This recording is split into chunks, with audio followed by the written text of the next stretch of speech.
So you want to pass your examination with ease.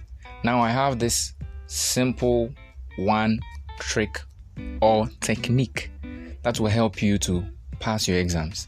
Now, you can be applying all the strategies you know to make you faster, solve all past questions, read instructions very well, memorize your points accurately, and use all the memorization tips and mnemonics.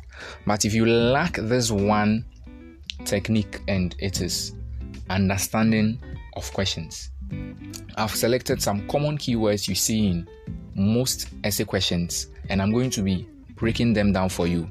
Now hold on, there's a bonus on how to solve multiple choice questions or objective questions.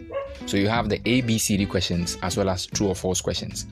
So some common words you see in essay questions include state, explain, describe, justify, summarize, compare, contrast, evaluate, criticize, and then discuss. Are you supposed to answer a describe question the same as you would answer a question which is asking you to criticize? So let's see. Now when you are told to state, you are supposed to identify and outline with keywords. So if the question asks you to state something, you are not going to write a lot of information. You are just going to identify and then outline the keywords. Every subject has a language. When you're answering a question on business, it's different from answering questions on biology. So you speak the language of the subject. So you outline or bring out the keywords when you are asked to state. Now when you're asked to explain, you define the topic, you expound with details, with purposes and reasons. And you can even go on to even give examples when you're asked to explain a concept. The next one is to describe. If you're asked to describe a situation or a scenario or a term, you state what it is with characteristics. When you're asked to justify, make an ethical debate supporting with evidence and reasons. So it means when you're asked to justify, you don't just give a definition and then you just go. You make an ethical debate. Talk about both sides and then talk about the reason why what you have chosen is the best. So when you're asked to summarize, you are supposed to, in a reduced form, talk about whatever you have been asked. Now when you are talking about something in a reduced format, you definitely need your keywords, and then you avoid unnecessary explanations, you avoid unnecessary words and examples. Just go straight to the point. Just be brief when you are asked to summarize. Now when you are asked to compare, definitely when you are comparing, you compare two or more things. So when you are asked to compare, you don't just talk about one and you stop. You are looking at likeness or similarities. You can be asked to compare two or more things. So you make sure each and everything you are comparing should be in a paragraph. So to contrast means to find differences or the opposite. So the antonym for compare is contrast. So compare means find likeness and similarities. Contrast means find differences or opposite. So you are going to be looking at the opposite or the differences in a paragraph. So one difference in one paragraph. So to evaluate means to praise the item. Evaluate something means praise. What are the advantages you see? To criticize means to judge, either positive or negative. Have you ever wondered how to use sleep to learn? Now when learning a concept which seems difficult, don't give up. Keep trying till you get it. When you give up, you lose. After trying for a while, take a nap or practice this difficult concept before you sleep. So how does this happen? During sleep, the brain tries to make sense of what you were learning, and the next time you try it again, it becomes easier. This applies when you are learning to ride a motorcycle or bicycle or driving a car.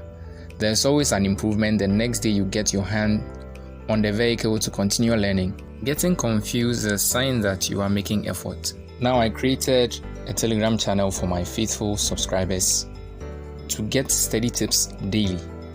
So to get more of these study tips, look at the video description below and then find the Telegram link which leads to Study by Yourself channel.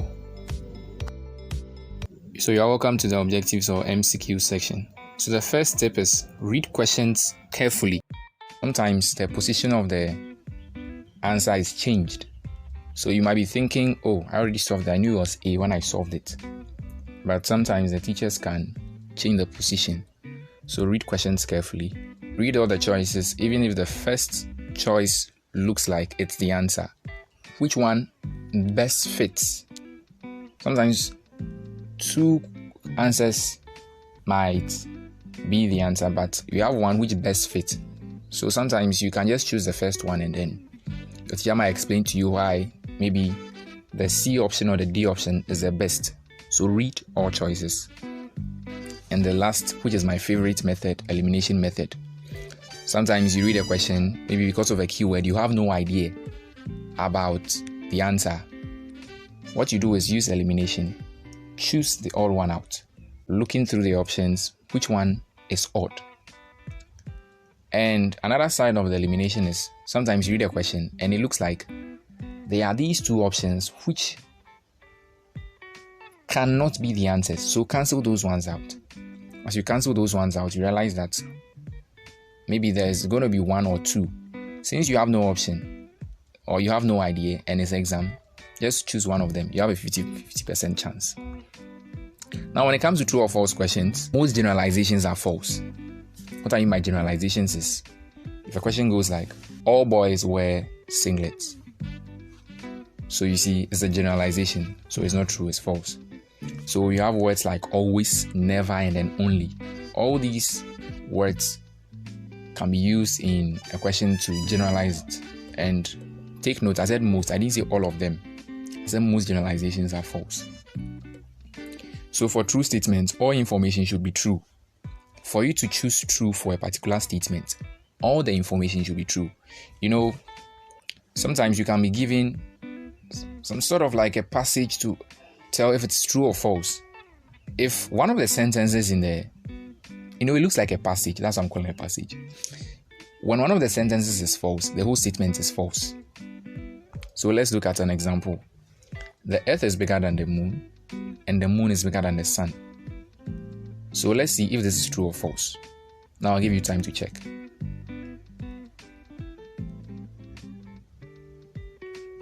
Now back to the question. The earth is bigger than the moon, which is true. And the moon is bigger than the sun, which is false. So this statement is false. So thank you for watching this video. I'd like to remind you to join the Study by Yourself Telegram channel. Hit the like button if you enjoyed this video. Comment in the comment section what new thing you learned. Or if you have any tips as to how to answer questions, kindly drop it in a comment. Subscribe to this channel if you are new to this channel. Click on all notifications so that when I drop any new video, you'll be alerted so that you watch. Thank you for watching and keep studying by yourself.